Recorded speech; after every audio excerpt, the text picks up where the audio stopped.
This is weird, but there's no red text, and I just noticed at the side of my screen here, 8 minutes ago it was 6, update 19.11 went live, but there's been no red text, and there's no update. This is the second time this has done this to me.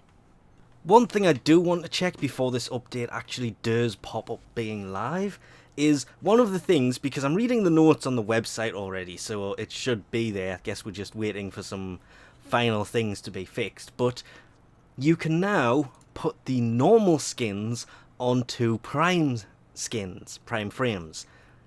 That's something that's not live. The Festive's there, Hailstorm, which is a TennoGen thing. Of course, there was new TennoGen stuff coming with the update that hasn't landed yet. The Immortal skin and the Hawker skin. Every skin is here, apart from the standard skin. This, of course, being Frost Prime I have equipped here.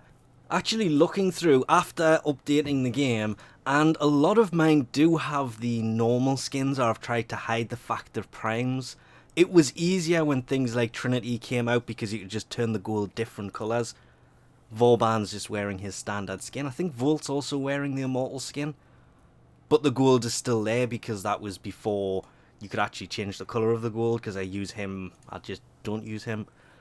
And I don't understand why I've made her look like that. It just isn't right.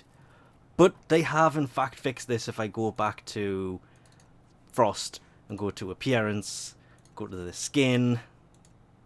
Oh, wrong one. There's the normal skin. So you can actually just put the normal skin, and I find it quite funny the way this has gone semi the same as my normal Frost. Is it? Ooh, almost the same. Which, you just can't plan that kind of thing. So the normal skins can now be put onto primes, as well as obviously the prime skin, but I think I'll stick with the Immortal skin on this one. The Immortal? The Hailstorm skin. That's a TennoGen skin, by the way.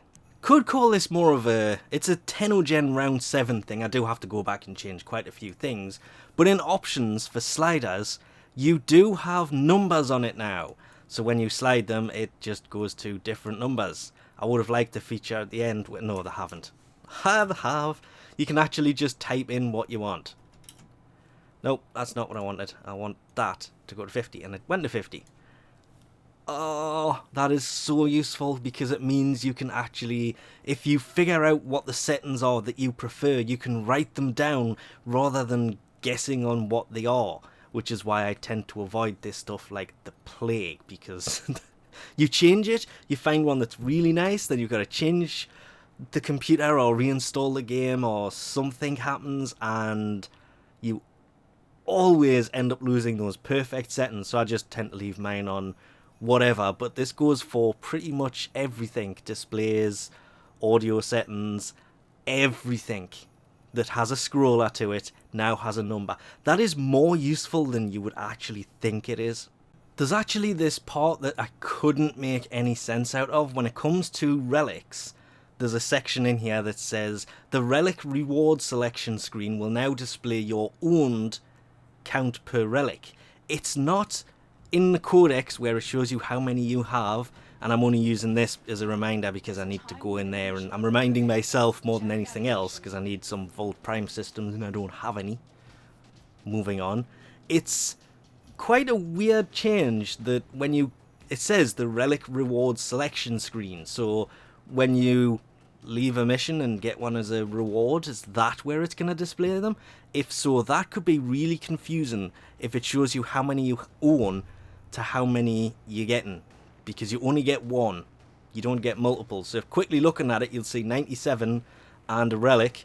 You're not getting 97 relics, again, just an example because there's 97 of these.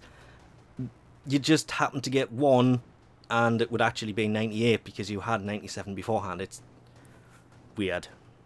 There has also been an update. It's actually to the crosshair of the thing. If you hit somebody in the head, it'll flash red. But if you don't land the headshot, it flashes orange. And I've actually taken all mods off my Braton to do this. So you see it's flashing orange, and then when you start hitting them in the head, it flashes red. And there's someone behind me. That scared me. That was a bit scary. So headshots will actually pop up red, making it, as it says in the forum post for this, more satisfying when you land those headshots. It weirdly does. But I like the orange. I thought it meant the numbers, and that confused me because obviously numbers, red numbers is red crits, that's over 100 and something % crit damage, yeah, crit chance, will get you red numbers. It's actually just the crosshair that changes colour here, which, oh, reload, there's that small magazine of the Braton Prime coming into its annoyingness. That's why I like my Riven so much. But when you land the headshots, it goes red, and you can see when you're not landing the headshots because it goes orange. I like that actually. That's a subtle change I will probably never ever notice again. That is kind of weirdly useful because you know when you're landing the headshot without having to aim in too much. Which is something I do a lot. If you've ever watched anything of me, you'll notice most of the time when I'm shooting at something... Oh, there's a problem with Mesa Grax helmet. But when I'm shooting at something, most of the time I'm aiming. That is to try and land the shots. And it's much easier to do if you can see it. If it's orange, you're aiming too low. Aim a little bit higher, and it'll turn red. Stop hitting me in the back. I actually like this one way too much. And lastly, kind of the biggie about this, is the TennoGen items, which I have to admit I was not quite as prepared for as I should have been because, oh, that's right, I'm not running this through Steam, so I can't actually see the TennoGen items, so I'll have to go this route of just kind of using the picture from the forum, which doesn't do this justice. I will cover these more in the future, but the helmets are for, what is it, Rhino, Limbo, and Hydroid. They do look nice. The Sandanas also look pretty nice. And there's, well, 3 helmets, 2 Sandanas, and 6 actual skins. Weirdly, Vauban's is the one that looks probably the nicest, but again, I haven't really looked that much into them because I'm not running this through Steam at the moment, because, well, Steam just kind of sucks. The Loki one does look interesting though. He's got like kind of devil horns. Mirage's also looks nice, and most of the TennoGen stuff does look pretty nice. And this is the big thing about this update, because if this has done what it was supposed to have done, this has also gone live on console as well as PC. So console should also have the TennoGen Round 7 stuff, because it says the TennoGen items will be released simultaneously on PC and console, which is obviously a huge thing, because that means the console TennoGen stuff, they are missing some of the older stuff, but the newer stuff is being released at the same time now, which is cool, because those Sandanas do look really nice. As usual, there'll be a link in the description to the forum post about the update.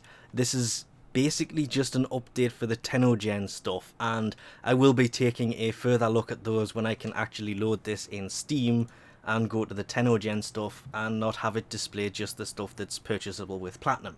Unless, of course, you're on console, in which case all TennoGen items are purchasable with Platinum. You lucky, lucky people. Anyway, we'll leave this off here for now. Thanks for watching, and I'll catch yous next time.